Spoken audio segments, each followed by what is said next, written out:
तो सोनम वांगचुक को जब शनिवार को धरना स्थल से हटाया गया तब उनका भूख हड़ताल का 21वां दिन था। आमतौर पर 3 हफ्ते ही कोई इंसान बिना भोजन के जिंदा रह सकता है।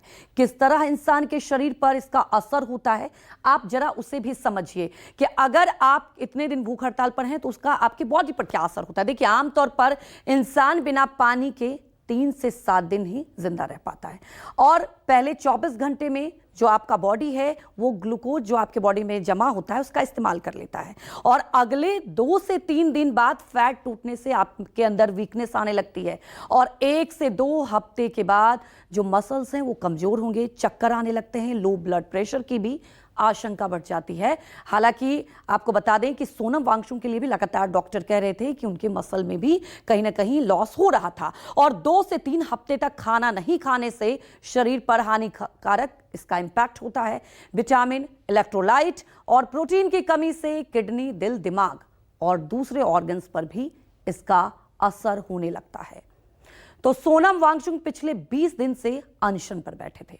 जाहिर है अब आपको यह भी जान लेना चाहिए कि इसके पीछे क्या वजह है। यह महत्वपूर्ण होता है कि वो क्यों इतने मजबूर हो गए कि उन्हें अनशन पर बैठना पड़ा। आप ये समझिए कि आखिर इतने दिन से, जी हाँ 20 दिन से लगातार वो आमरण अनशन पर बैठे थे और उनकी जो मांग थी, आपको बता दें कि नीट यूजी जैसी परीक्षाओं में जो पेपर लीक हुआ और धांधलियों के लिए केंद्रीय शिक्षा मंत्री धर्मेंद्र प्रधान इस्तीफा दें। दूसरी बात यह थी कि भारत की प्रतियोगी परीक्षा व्यवस्था में उच्च जवाबदेही और व्यापक सुधार सुनिश्चित होनी चाहिए। परीक्षा संबंधी तनाव के कारण आत्महत्या करने वाले छात्रों के परिवारों को मुआवजा दिया जाए, क्योंकि कई छात्रों ने आत्महत्या भी की थी और इसे लेकर आपको बता दें कि सीजेपी की तरफ से जो विरोध किया जा रहा था इसका समर्थन कर रहे थे सोनम वांगचुक। सामाजिक कार्यकर्ता सोनम वांगचुक अपनी इन्हीं मांगों को लेकर 28 जून से अनशन कर रहे थे और शनिवार की सुबह दिल्ली पुलिस ने हटा दिया और तर्क ये दिया गया कि कार्रवाई हाईकोर्ट के निर्देश पर की गई। हालांकि इसका खूब विरोध भी हो रहा है। अब आपको बता दें कि इसमें कोई शक नहीं होना चाहिए कि सोनम वांगचुक की तबीयत वाकई खराब होने लगी थी। आने वाले दिनों में उनके जीवन को खतरा हो सकता था, लेकिन जिस तरीके से वांगचुक को पुलिस ने हटाया उससे विवाद थमने के बजाय अब ऐसा लग रहा है, जो आप देख सकते हैं स्थिति, कि विवाद और बढ़ गया है। पुलिस कोर्ट के आदेश का पालन करने की बात तो कह रही है। वहीं सोनम वांगचुक की पत्नी का कहना है कि कोर्ट ने अस्पताल में भर्ती करने के आदेश नहीं दिए थे और ऐसे में उन्होंने अस्पताल को एक चिट्ठी भी लिखी है। आप ये पूरी रिपोर्ट देखिए। This is as per the High Court order. No, the High Court order never was about hospitalization. High Court order ने बस इतना कहा है कि किसी भी इंडिविजुअल की हेल्थ बहुत इंपॉर्टेंट होती है, उसको रेगुलर इंटरवल पे मॉनिटर करना है। Why you are not letting my phone to be taken up? You understand, sir? Article 32 as a free individual. क्या जंतर मंतर पर भूख हड़ताल कर रहे सोनम वांगचुक का अनशन तोड़वाना सरकार के लिए इतना मुश्किल था कि वांगचुक को पुलिस के जरिए हटवाना पड़ा? क्या वांगचुक को आश्वासन देकर नहीं मनाया जा सकता था? क्या जंतर मंतर पर अनशन कर रहे लोगों से बात करना सरकार के लिए ज्यादा मुश्किल था? ऐसे तमाम सवाल शनिवार सुबह की घटनाक्रम के बाद उठ रहे हैं। दिल्ली पुलिस सोनम वांगचुक को धरना स्थल से सीधे सफदरजंग अस्पताल लेकर पहुंची। यहां उनकी पत्नी गीतांजलि भी गई, लेकिन उन्हें अस्पताल के अंदर मोबाइल ले जाने की इजाजत नहीं दी गई। इसे लेकर गीतांजलि और डॉक्टर के बीच कहासुनी का एक वीडियो भी सामने आया। कल शाम को ही सफदरजंग के ही डॉक्टर्स ने उनका चेकअप किया था और सारे वाइटल्स नॉर्मल थे और पोटेशियम उनका 4.3 था शाम को 4:15 बजे। लेकिन अभी हमें कह रहे हैं कि पोटेशियम 2.9 हो गया है और लाइफ थ्रेटनिंग है। लेकिन जब हमने कहा कि रिपोर्ट दिखाइए, क्योंकि हम बिना रिपोर्ट के कुछ भी उनको देना नहीं चाहते हैं, मैंने क्लियरली ये कहा है कि कुछ भी ओरल या इंट्रावेनस बिना मेरी कंसेंट के उनको नहीं दिया जाएगा और जो भी दिया जाएगा वो रिपोर्ट के बेसिस पे दिया जाएगा। लेकिन वो हमें वो रिपोर्ट दिखा तो रहे हैं जिसमें 2.9 है उनका पोटेशियम, लेकिन दे नहीं रहे। गीतांजलि का आरोप था कि उनके साथ सोनम वांगचुक की मेडिकल रिपोर्ट साझा नहीं की गई, न ही उन्हें मिलने की इजाजत दी जा रही है। साथ ही मोबाइल फोन न रखने देने की बंदिश ने मामला ज्यादा गर्मा दिया। उधर गीतांजलि का कहना था कि हाईकोर्ट ने अपने आदेश में कहीं नहीं कहा कि सोनम को धरना स्थल से हटाकर अस्पताल में भर्ती कराया जाए। This is as per the High Court order. No, the High Court order never was about hospitalization. High Court order ने बस इतना कहा है कि किसी भी इंडिविजुअल की हेल्थ बहुत इंपॉर्टेंट होती है और उसको रेगुलर इंटरवल पे मॉनिटर करना है, लेकिन हाई कोर्ट ऑर्डर ने ये नहीं कहा कि हॉस्पिटलाइज करना है। तो ये हाई कोर्ट ऑर्डर के हिसाब से नहीं है, ये नहीं हो रहा है। हाँ। मैडम आप अंदर गई हैं, क्या इलाज चल रहा है, क्या बता रहे हैं? नहीं, कुछ इलाज नहीं चल रहा, अभी जस्ट ऑब्जर्वेशन हो रही है और टेस्ट हो रहे हैं। हाँ। और वो भी हम बाहर की लैब से भी टेस्ट करवाने जा रहे हैं, क्योंकि जो हमने इनसे रिपोर्ट मांगी है नहीं दे रहे हैं। कई तरह की आशंकाओं के बीच गीतांजलि ओंगमा ने सफदरजंग अस्पताल प्रशासन को एक चिट्ठी लिखी, जिसमें उन्होंने सोनम वांगचुक को शिफ्ट करने की मांग की। उनका कहना है कि सोनम वांगचुक को सफदरजंग अस्पताल से डिस्चार्ज किया जाए और किसी दूसरे अस्पताल में शिफ्ट करें। हालांकि इस चिट्ठी का अस्पताल प्रबंधन ने क्या जवाब दिया, इसका पता नहीं चल सका है। अब यह मामला सुप्रीम कोर्ट तक भी पहुंच गया है। सीजीआई सूर्यकांत को एक याचिका भेजी गई, जिसमें सोनम वांगचुक मामले में प्रदर्शनकारियों के मौलिक अधिकारों की रक्षा के लिए निर्देश देने की मांग की गई। इस याचिका को वकील नरेंद्र मिश्रा ने दायर किया है, जिसमें मांग है कि वांगचुक शांतिपूर्ण तरीके से उपवास कर रहे थे, फिर भी उन्हें जबरन अस्पताल ले जाया गया। उन्हें मेडिकल सुविधा में ही उपवास जारी रखने की अनुमति दी जाए। नीट पेपर लीक का मुद्दा लाखों छात्रों के भविष्य से जुड़ा है, इसलिए जंतर मंतर पर उनके शांतिपूर्ण विरोध को किसी भी तरह से रोका नहीं जाना चाहिए। याचिका में अदालत से यह भी अनुरोध किया गया है कि प्रदर्शनकारियों के संवैधानिक अधिकारों की रक्षा की जाए और इस पूरे मामले में प्रशासनिक कार्रवाई की वैधता की जांच हो। वहीं दूसरी तरफ इस पूरे घटनाक्रम के बाद सीजेपी ने आगे की रणनीति तय कर ली। सीजेपी से जुड़े लोगों का कहना है कि 20 जुलाई को जो मार्च प्रस्तावित है उसे हर हाल में निकाला जाएगा। शनिवार के घटनाक्रम को लेकर भी कहना है कि लोकतांत्रिक अधिकारों को दबाने की कोशिश हो रही है। विजेता जैया जी हमारे साथ हैं। विजेता जी, मैं समझना चाह रहा हूं कि ये जो तस्वीर अब हम देख रहे हैं, अब आगे क्या? सर आगे प्रोटेस्ट चलता रहेगा, क्योंकि जो हमारा कॉज था उसमें हम अभी भी डटे हुए हैं। सरकार की तरफ से आप ये देखिए कि किस तरह की एक तरह की गुंडागर्दी चल रही है कि आप रात के अंधेरे में एक इंसान को किडनैप करके ले जाते हो। ये क्या है? तरीका क्या था कि वो भूख हड़ताल पे बैठे हुए हैं, सरकार की तरफ से कोई आता, रीएश्योरेंस देता कि सर हम पेपर लीक बंद करेंगे, किसी काबिल इंसान को शिक्षा मंत्री बनाएंगे, सिस्टमिक रिफॉर्म्स लाएंगे, और उन्होंने किया क्या है? बस एक छोटी सी एक मांग थी आपकी। छोटी सी तो मांग थी, ये कोई हम अपने लिए कुछ कोई पर्सनल थोड़ी ना कुछ मांग रहे हैं, इस देश के करोड़ों युवाओं के लिए तो मांग रहे हैं। इसमें भी किसी की असहमति हो सकती है क्या कि पेपर लीक बंद होने चाहिए? ये कैसा रवैया है? एक तरफ कॉकरोच जनता पार्टी की तैयारी है, तो दूसरी तरफ दिल्ली पुलिस भी हालात से निपटने के लिए तैयार है। मतलब साफ है, ये पूरा मामला फिलहाल शांत होता दिखाई नहीं दे रहा। दिल्ली से मोहम्मद यूसुफ और राहुल प्रकाश के साथ ब्यूरो रिपोर्ट, न्यूज़ 24।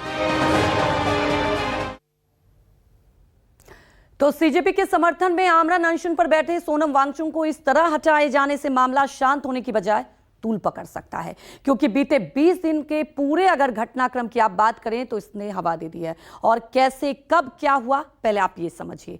28 जून 2026 वांगचुक ने नीट पेपर लीक मामले में जवाबदेही तय करने और शिक्षा मंत्री धर्मेंद्र प्रधान के इस्तीफे की मांग को लेकर सीजेपी जो कि आंदोलन किया जा रहा है कॉकरोच जनता पार्टी की तरफ से, उसके समर्थन में जंतर मंतर पर आए और उन्होंने आमरण अनशन शुरू किया। अब 9 जुलाई 2026 तबियत बिगड़ने लगी। दिल्ली हाईकोर्ट, जहां दिल्ली हाईकोर्ट ने दखल दिया और अधिकारियों को वांगचुक की सेहत की रोजाना निगरानी करने के निर्देश दे दिए गए। 16 जुलाई 2026 डॉक्टर ने बताया कि सोनम वांगचुक का 9 किलो से ज्यादा वजन घट चुका है, जो कि चिंता का सबब था और लंबे उपवास के कारण अब ऑर्गन फेलियर का भी खतरा हो सकता था। 17 जुलाई 2026 24 घंटे में सोनम वांगचुक का वजन 350 ग्राम कम हो गया, यानी कि घटकर 56.5 किलो हो गया। अब तक उनका करीब 9.5 किलो वजन कम हो चुका है। 18 जुलाई 2026 शनिवार दिल्ली पुलिस सुबह पहुंचती है जंतर मंतर पर और वांगचुक को सफदरजंग अस्पताल लेकर जाती है, और जिसके बाद आप देखते हैं कि विरोध भी शुरू हो जाता है। तो जंतर मंतर पर हुए इस पूरे घटनाक्रम पर सरकार पर विपक्षी दल अब सवाल उठा रहे हैं। पुलिस के कदम को कायराना और गैर कानूनी बताया जा रहा है। दिल्ली पुलिस ने भले ही हाईकोर्ट के आदेश का हवाला दिया हो, लेकिन आरोप लगाए जा रहे हैं कि आदेश में कहीं भी सोनम वांगचुक को जबरन उठाकर अस्पताल में भर्ती कराने की बात नहीं कही गई। जाहिर है सोनम वांगचुक को जबरन हटाए जाने पर सियासी पारा भी खूब चढ़ेगा।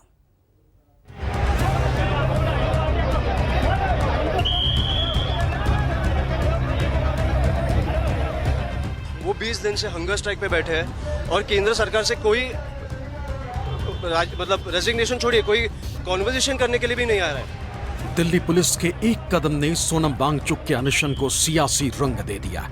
अब तक विपक्ष इस अनशन को लेकर ज्यादा एक्टिव नहीं हुआ था। आम आदमी पार्टी के कुछ नेताओं और समाजवादी पार्टी के सांसद डिंपल यादव के अलावा ज्यादा नेता सोनम वांगचुक के अनशन वाले मंच तक नहीं पहुंचे थे। लेकिन जैसे ही दिल्ली पुलिस ने वांगचुक को हटाया, विपक्षी नेताओं का पारा हाई हो गया। बहुत दुखद है, आज सुबह उठाया गया और बिल्कुल ऐसे उठाया गया जैसे वो कोई बहुत बड़े अपराधी हों। जिस तरह से पुलिस के जवानों ने आकर के घेराबंदी करके, कपड़ा बिछा करके, लगा करके ताकि कोई देख ना सके, घसीट करके, ये सब बहुत दुखद है। और मुझे लगता है कि इस सरकार को लोकतांत्रिक व्यवस्था में रत्ती भर भरोसा नहीं है, पूरी तरह से तानाशाही कर रही है। नीट का पेपर लीक हो गया, सीबीएसई के इवैल्यूएशन सिस्टम में बहुत बड़ा स्कैम हो गया, लाखों बच्चों का भविष्य बर्बाद हो गया। सोनम वांगचुक सिस्टम को ठीक कराने के लिए अनशन पे बैठ गए। सोनम वांगचुक के घर में कोई बच्चा अफेक्टेड नहीं है, वो अपने लिए अनशन पे नहीं बैठे, वो आपके बच्चों के लिए अनशन पे बैठे हैं। इस घटनाक्रम के बहाने अब विपक्षी नेता सीधे सरकार पर तोहमतें लगा रहे हैं। अन्ना आंदोलन से राजनीति की राह पर निकले अरविंद केजरीवाल ने सरकार पर निशाना साधने के साथ ही युवाओं से सीजेपी के मार्च में शामिल होने की अपील की।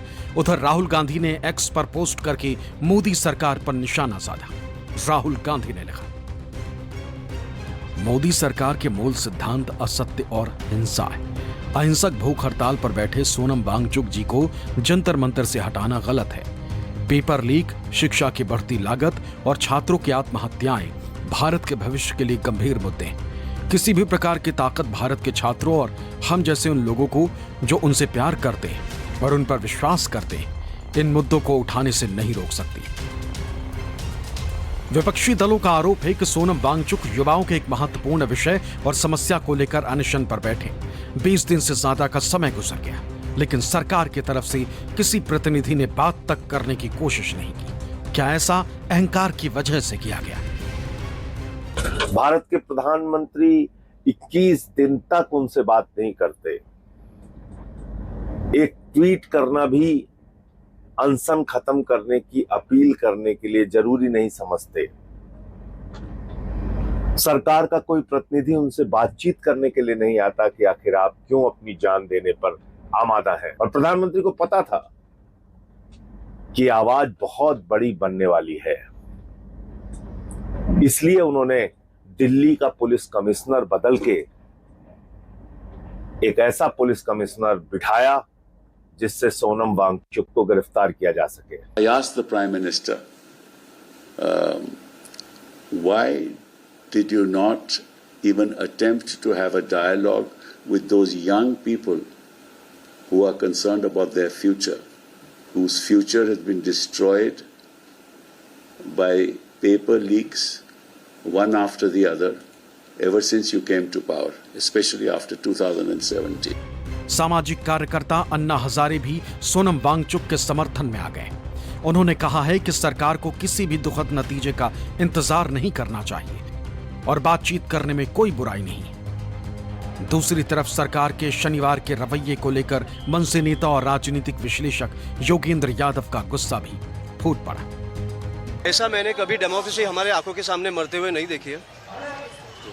एक इतना बड़ा इंसान, एजुकेशनिस्ट, साइंटिस्ट, जिन्होंने मतलब किसानों के लिए काम किया है, स्टूडेंट्स के लिए काम किया है, हमारे आर्मी के लिए काम किया है, वो 20 दिन से हंगर स्ट्राइक पे बैठे हैं और केंद्र सरकार से कोई मतलब रेजिग्नेशन छोड़िए, कोई कॉन्वर्सेशन करने के लिए भी नहीं आ रहा है। तो ये बहुत ही बेकार जो परिस्थिति है वो लाकर रखी है और मुझे ये कहना है कि ये परिस्थिति उन पे भी आएगी कि जिस प्रकार से एग्जाम्पल्स उन्होंने सेट किए है। सुबह दिल्ली पुलिस ने जो हरकत की है यहाँ पे, वो कायराना है, शर्मनाक है, गैर कानूनी है।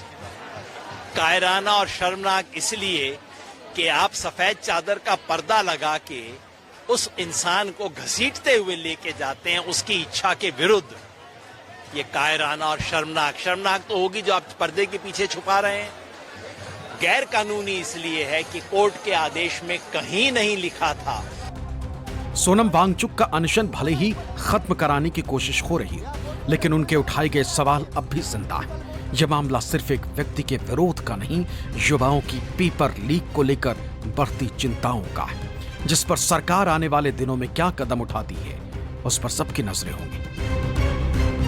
दिल्ली से राहुल प्रकाश और मोहम्मद यूसुफ के साथ ब्यूरो रिपोर्ट, न्यूज़ 24।